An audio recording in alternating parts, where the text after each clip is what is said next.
Bonjour, it's Kathleen Ryan, Kat here from the Saugeen Nation Environment Office.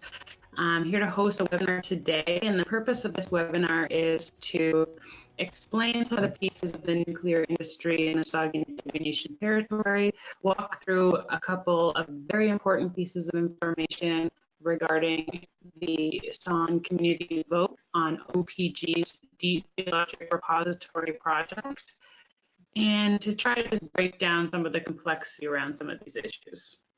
So I'll take a few moments to go over some higher level things around who is SAN, who is the SAN Environment Office, what is SAN Joint Council, just for some people who might be tuning in for the first time or just trying to learn more about Saugeen Nation Environment Office and what we do. So here we go. I'm gonna start by going through this presentation that'll go through a few things about the Saugeen Nation and the Saugeen Nation Environment Office. Then we'll get into some of the pieces around the different players in the nuclear industry and SAN territory and how the Saugeen Nation engages with those different players. And then we'll get into some more detailed information about the community vote that everyone is preparing for right now, and get you more information on how to get engaged in the next couple of months and how to reach out to us if you have any questions or concerns, or if you want to schedule time to talk to somebody one-on-one. So we'll go through the presentation. So SAN, or Saugeen Ojibwe Nation. So the Saugeen Ojibwe Nation describes the two First Nation communities together of the Chippewas of Nawash Unceded First Nation and the Chippewas of Saugeen First Nation. And the Saugeen Ojibwe Nation really describes how those two communities come together and the territory that is shared by those two communities. So that's the Saugeen Ojibwe Nation territory. And you can see on the map here, it shows the extent of the territory. And the territory is very large, over or around 2 million acres of land plus the water. There's many treaty areas in there as well. Treaty 72, kind of above Highway 21, the peninsula, and Treaty 45.5, which is that lower part in green. And then of course you can see the communities located on the map as well. So in order to handle all of the issues that come up through that very large territory, the Joint Council, which I'll describe in a minute, developed or created the Environment Office. And the Environment Office is meant to assist the Joint Council in a technical and coordination capacity in order to deal with all of the issues, environmental, archaeological, and otherwise, that come up regarding ongoing and new projects in the territory. So that could be anything from a new pit or quarry development, could be a subdivision or a shoreline development. It could be issues occurring in the waters related to fishing, fish stocking, and it also relates to bigger developments like the ones we're going to talk about in detail on the ongoing operations of nuclear in the territory. So there's a lot of issues that come through the SAN Environment Office at the direction of the Joint Council. So like I just said, as the Environment Office serves the Saugeen Ojibwe Nation and their respective communities, see the Environment Joint Council and in membership through the work. The Environment Office was created in 2004 by the Joint Council.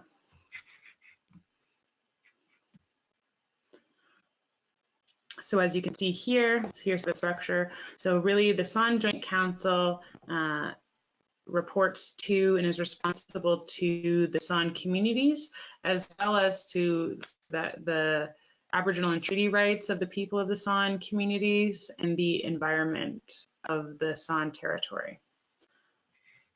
The SAN Joint Council makes decisions and directs the SAN Environment Office, and then the team at the SAN Environment Office do all different types of work in order to protect the Aboriginal and treaty rights and the environment of the territory.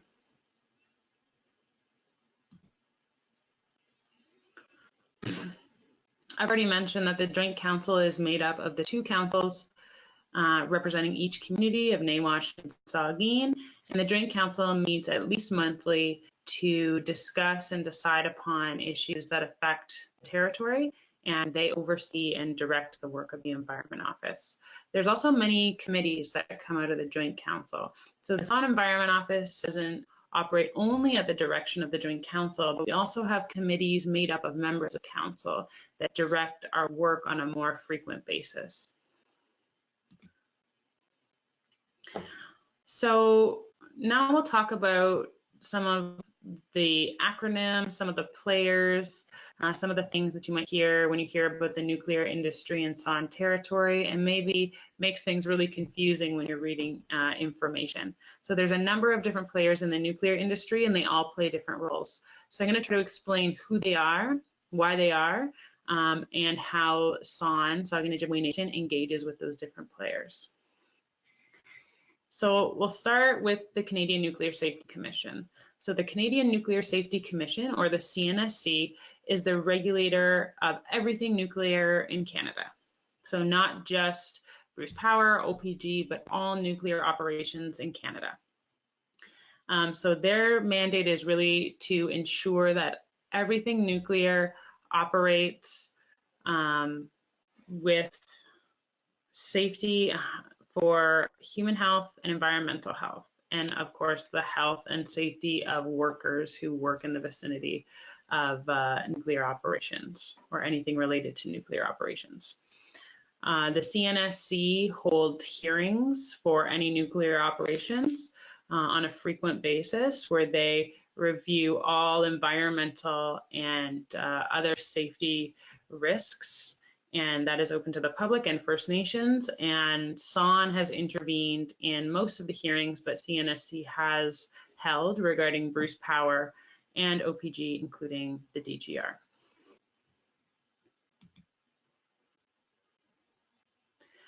So in May of last year, SON made a pretty significant intervention into the license renewal for Bruce Power. We'll talk about Bruce Power later, but Bruce Power had a license renewal to renew its operating license for 10 years, but also to start their major component replacement or their refurbishment project.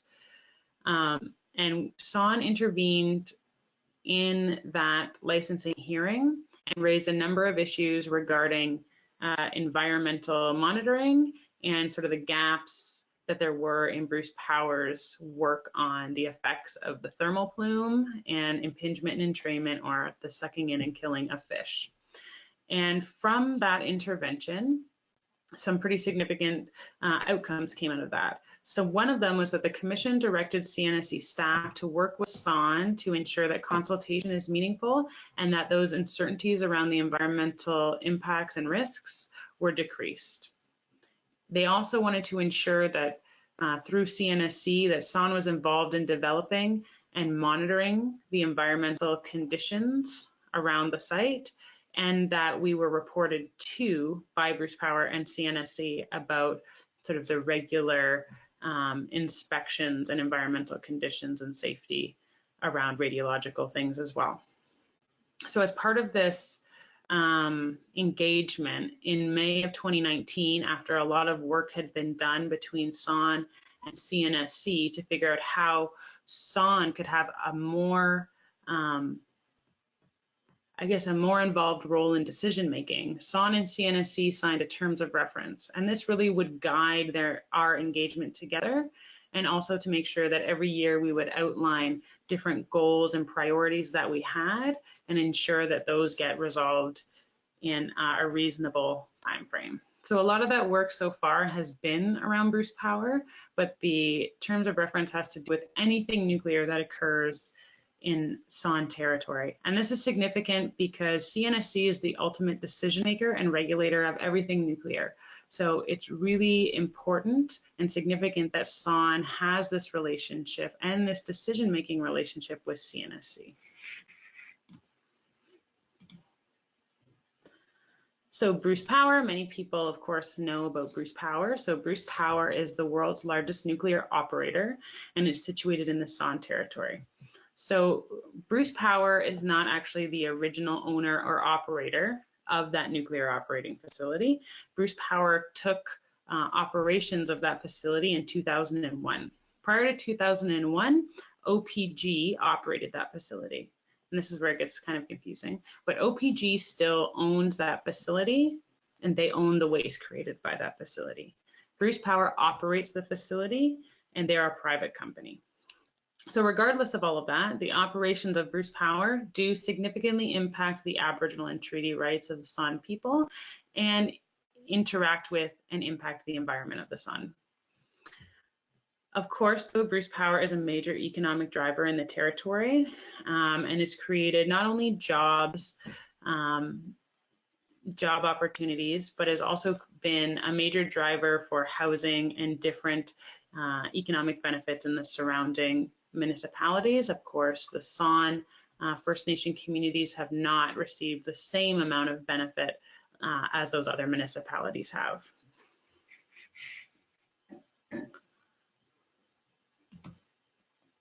So what does San and Bruce Power engage on? So there's many things that are important to San and that we insist on engaging with Bruce Power on a regular basis. The key sort of headings of those are environmental issues, training, employment, economic development, and business opportunities, things that relate to the duty to consult, and So under environment, one of the most important things that we talk about with Bruce Power is their impact on the environment through the impingement and entrainment of fish. So that's the sucking in of big fish, impingement, that get impinged or pressed against the screens at the intakes of Bruce Power. And entrainment, which is small fish, eggs, and larval fish that get sucked into the plant, go all the way through the plant, and they're then pumped out of the plant. With that, of course, there's thermal effluent. So water is pumped in, with it comes fish. The water is pumped out after it's been through the plant to cool the reactors. And then the water that is released is warmed. So two of our main concerns are about the warming of the temperature of the water that comes out of the plant and the fact that fish of all different life stages are killed because of the operations of that plant. So we work very closely with Bruce Power on those things, and right now we're trying to close those gaps, those knowledge gaps, and what that impact is. Of course, we're also concerned about radionuclides in the environment, so that means different types of radiation that can come out of that plant and be in the water, fish, plants, air, etc. One of the things we do know is CNSC and Bruce Power, so the Canadian Nuclear Safety Commission and Bruce Power, are really good at regulating the release of radiation or radionuclides in the environment. The killing of fish and the warming of water from that system, not so good at doing that. It's a hard thing to do, and we're working really hard to try to find solutions that will mean less impact to the environment. So the next thing we work with Bruce Power on is called TBO, Training, Employment, Education, and Business Opportunities. And there's a committee that includes some leadership from the Joint Council, includes some staff from the Environment Office, and it also includes program managers from both First Nations and then staff from Bruce Power. And at this committee, they talk about sort of goals for employment, how to provide appropriate training programs, and business opportunities for San communities. This has improved over the last number of years, and Bruce Power's employment numbers have increased, as well as the number of opportunities, both training and education opportunities that are provided through Bruce Power.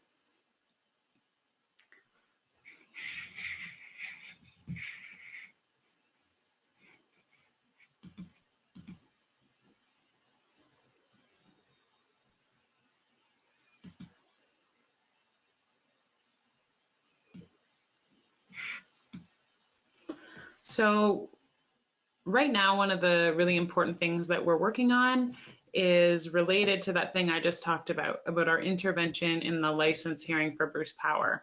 So another important decision that came out of that hearing was that Bruce Power had a condition put on its operating license that said that because of San's concerns, that Bruce Power had to complete a mitigation measures review.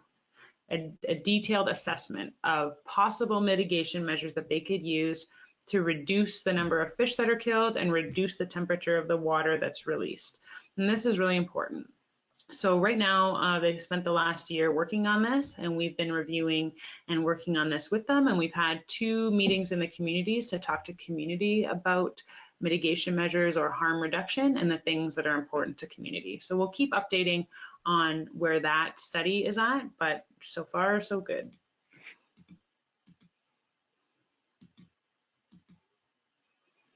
Another recent and important thing that SON and Bruce Power have done together is around medical isotopes, which some of you might be familiar with.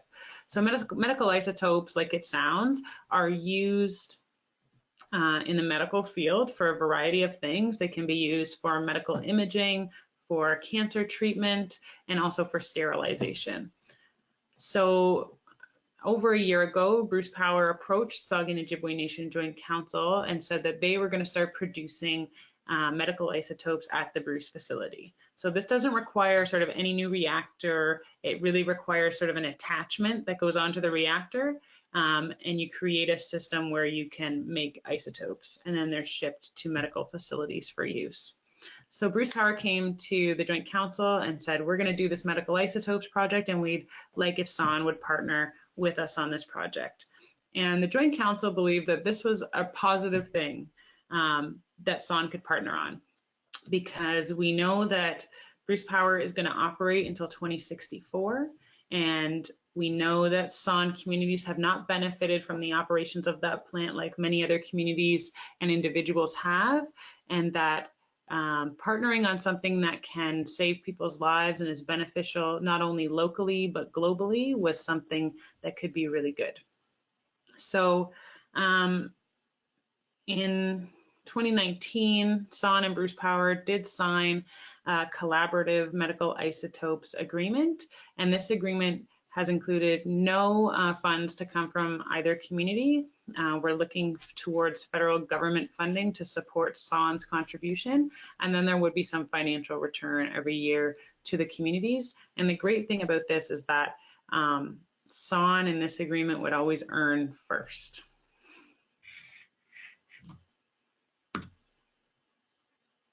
And my very favorite thing to talk about is the Coastal Waters Monitoring Program. So again, another outcome of that hearing with the CNSC I was talking about was that we wanted to do more monitoring. We wanted more information, and we wanted more information that we wanted that Bruce Power or CNSC wasn't collecting.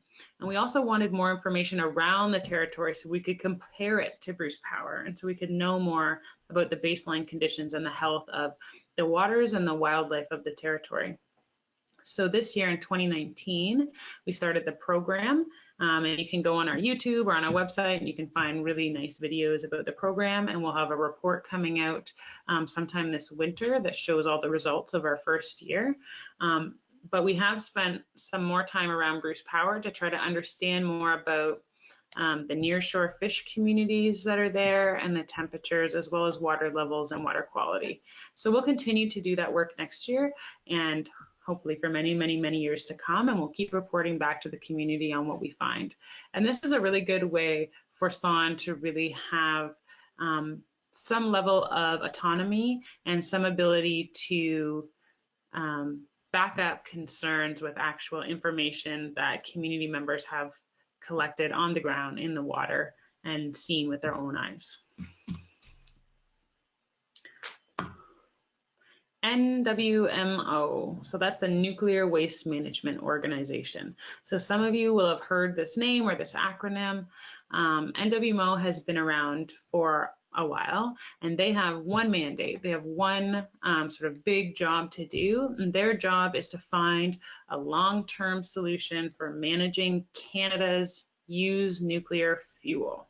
So this is the fuel that comes out of reactors, and their job is to find a management solution for the long-term management of all the fuel in Canada. So not just from Bruce Power or Pickering or Darlington, but from every source of used nuclear fuel in Canada.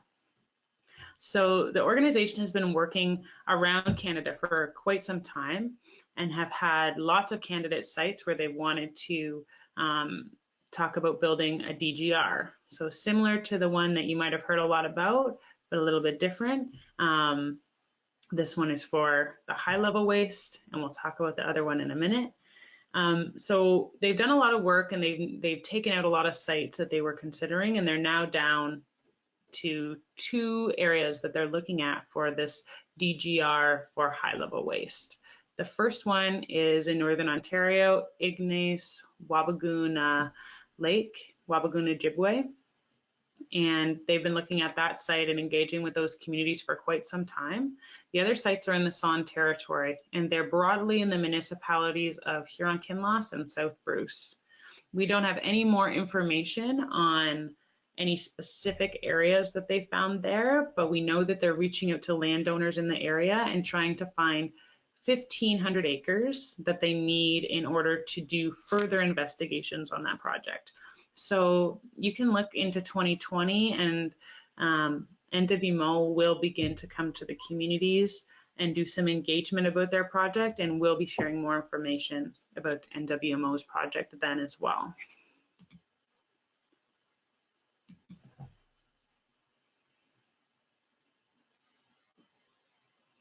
Oh, it's also important to note that NWMO has committed that they will not proceed with their project without a willing host community, and will not select a site in Saugeen Territory without Saugeen support.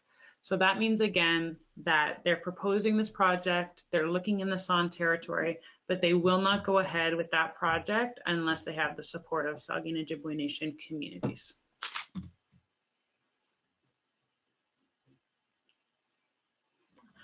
Also, NWMO over the last couple of years, I believe the last 2 years, has contributed $300,000 to each band, to Nawash and Saugeen, towards community well-being. So that money could be used for anything that improves the well-being of the community. So that might have gone into education, health, cultural programs, and that will be ongoing while NWMO is still looking at sites. But there's nothing attached to that money. That has nothing to do with supporting the project. It just has to do with NWMO having a presence in the territory and I guess providing some support for the communities during that time.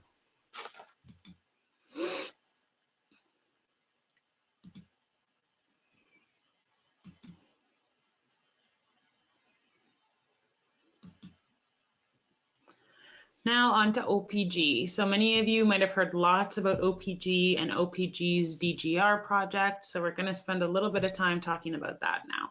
So OPG, or Ontario Power Generation, is a Crown corporation owned by the Government of Ontario.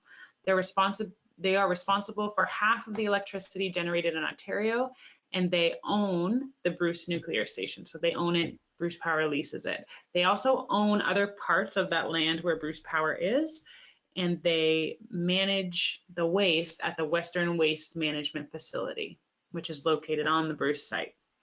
So they store the low and intermediate level waste, and we'll talk a little bit more about what that is, from Bruce Power, but also from the Darlington and Pickering nuclear generating stations. So that low and intermediate level waste from those nuclear generating stations is transported to the Western Waste Management Facility in the Saugeen Territory. So as a way to manage all of that waste that's currently stored above ground in the Western Waste Management Facility, OPG has proposed this deep geologic repository as the long-term solution for that low and intermediate level waste that's currently stored at the Bruce site. So OPG and Saugeen have had a long history of engaging together. And it wasn't after a lot of effort by the Saugeen Ojibwe Nation that in 2013, OPG made 2 commitments to Saugeen. One was that they would not build their proposed DGR without Saugeen support. And 2 was that they would address the historical impacts of nuclear operations in the territory. Because of course, the Saugeen Ojibwe Nation people were not consulted when that plant and when nuclear came to the territory. And we call that legacy issues. And again, after the vote in January, which we'll talk about, legacy issues will become the next big piece of work that the communities will be engaged in and need to contribute to.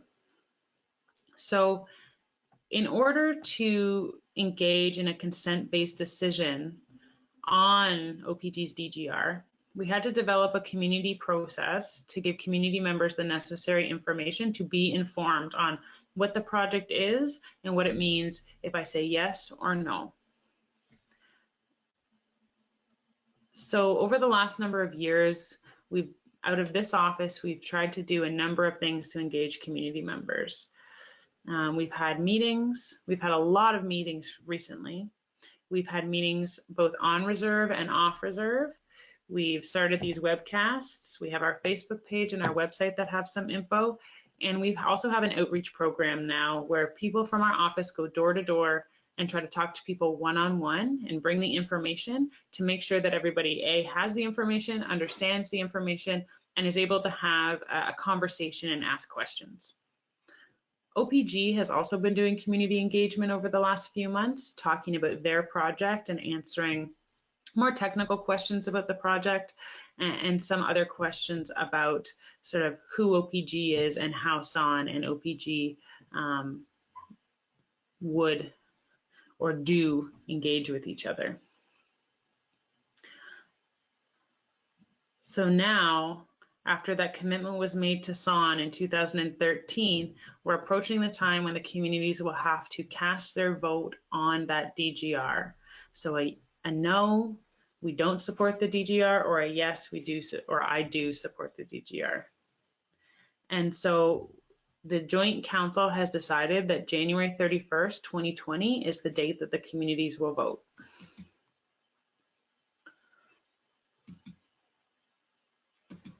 So now we'll talk a little bit about the vote. So as I said, on January 31st, 2020, all SON community members aged 16 or older will be invited to vote on OPG's proposed DGR for low and intermediate level waste. You'll have a few options for voting. You can vote in person on the voting day at either of the community centers in Nawash or Saugeen. You can vote in a mail-in ballot, which will be similar to what you would receive for a chief and council election. And there will be an option to vote online. Transportation will also be made available to take members to the voting stations on the day of the vote. We'll have more information on the vote that will be sent out on or around December 19th, so look for that in your mail.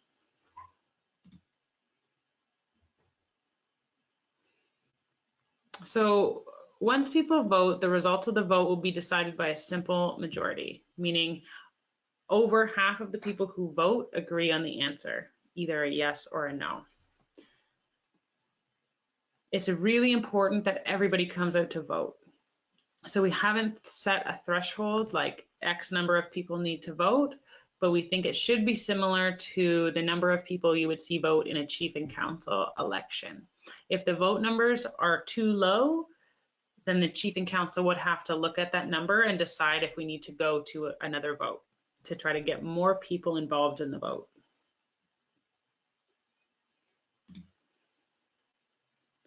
We've also hired a third party to be the electoral officer for this vote, and this is a company called One Feather.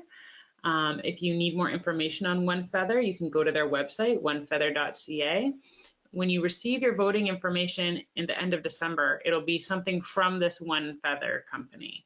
So if you see something from One Feather, don't throw it out, open it. You'll see a ballot and voting instructions in that package. So as a way to continue to engage community and to facilitate discussions between community members, to get your questions answered, to feel really confident and sure of how you're going to vote on January 31st, we're having a few more community events. So one really important one is Saturday, January 11th, and we're hoping to have a community gathering on that day. And we'll send more information about this very soon. We're inviting all community from Saugeen and Nawash to come together and meet with leadership. We'll have nuclear experts there as well, and we'll have all of the information you could need. We'll also have an early, we'll have the online voting. We'll open on this day so that people are ready to vote at the end of that meeting. They can do so there. There's more information about this on our Facebook, and we can keep you updated on the times and location of that community event. And we'll also be releasing some information very soon about a youth event that we'll also have in January to try to bring the youth from Saugeen and Nawash together to talk about this important decision as youth 16 and up are eligible to vote. And it's really important that we involve them in this decision as they will be the ones responsible for this in not too many years ahead. So now I just wanted to go through some of the other information that we have. And just if people are watching this, just to make sure that you have this information, that you've received this information. And if you maybe have received it but haven't read it, I really encourage you to take a minute to just read through the information. If you find that you're looking at the information and it's really confusing, you're not understanding it, or you just want to have a conversation with somebody about the information that you're seeing, we have community outreach workers here and staff who are happy to schedule a time where either we can come to your house or you can meet us at our office or at the band office, and we can have a discussion and walk through the material with you to make sure that you understand and that we answer any questions that you have that we can answer. So I'm just going to go through some of the information now that might be important as you make your decision and get ready to vote.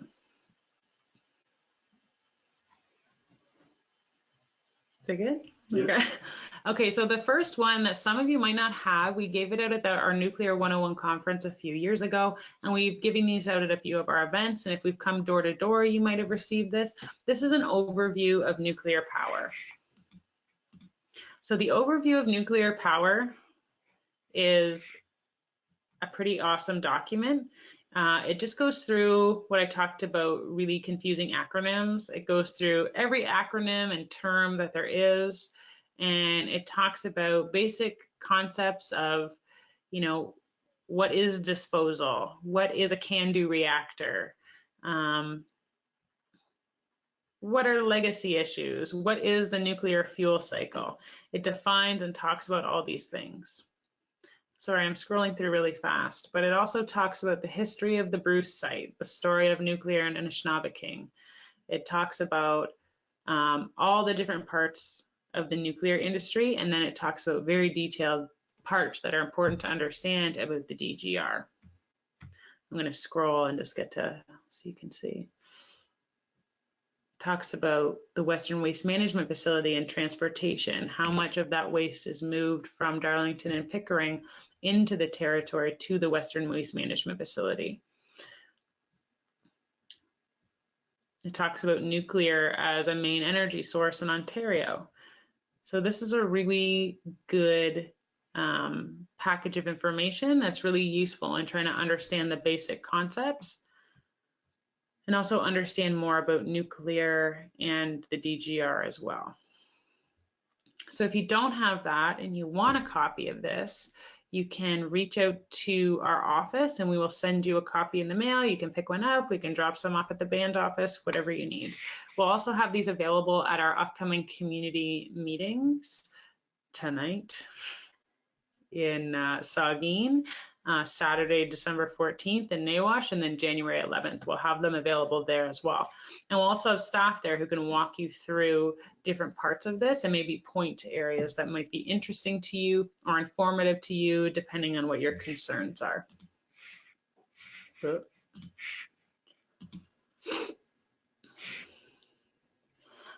So the next piece of information you should have received from our office is the Decision is Ours booklet. So this booklet goes through some more information around the community decision-making process and also about the DGR.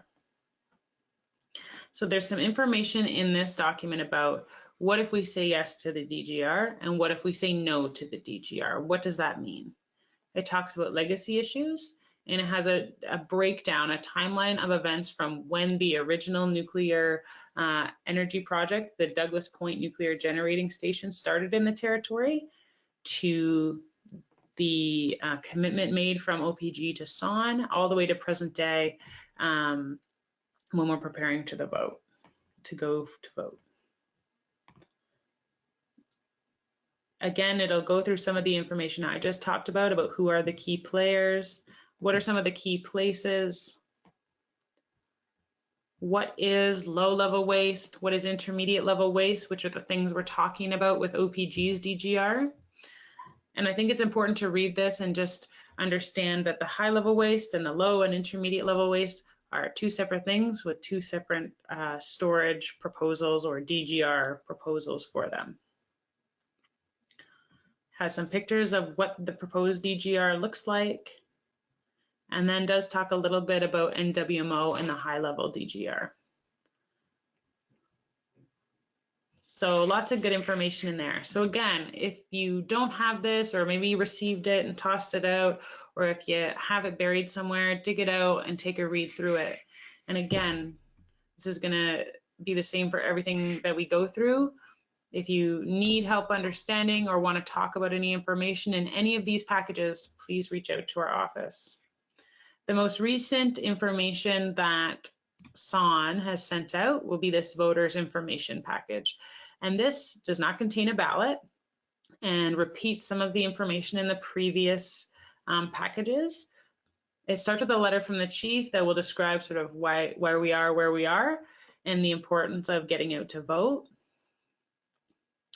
It outlines what the vote question will be. And then it talks about some of the important elements of that question. Again, what is the waste that's being stored? Why is this a disposal? Why is this the disposal option that's being chosen, etc. Talks about the commitment that OPG has made to SON, and again, reiterates those if community said yes, and if community said no, what's the consequence of either one? It also outlines how to vote, which I've already talked about, when the vote will take place, that you can vote in person, by mail, or online. It outlines again that the voting age is 16, and some of the other parameters around the vote threshold and the majority. And then at the end, it has the vote question and, of course, ways to contact us to get more information. There's a few other information packages also that OPG will have sent to you. OPG has more of a sort of a technical booklet that answers some frequently asked questions about the DGR and about safety concerns. And they also have a document that outlines the offer that they've made to the SON communities. So if you have not received either of those, you can also reach out and we can get a copy to be sent to you. And again, if you need help understanding it or want to bounce some questions off somebody, we have staff who are always open to coming and having a chat about those things. So again, this is a really monumental time for not only Saugeen Ojibwe Nation, but First Nations in Canada, as no First Nation in Canada has had the chance to make a consent-based decision on a project of this magnitude in their territory.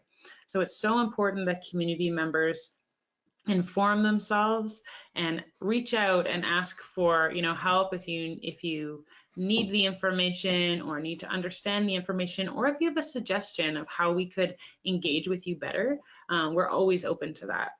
So the vote is coming up January 31st, it's planned for, and we just hope community members reach out if they're not feeling informed and let us know all the ways that we can inform you best on this really important topic. So I think that's all that I wanted to share. So I guess that's it. Thought my pee.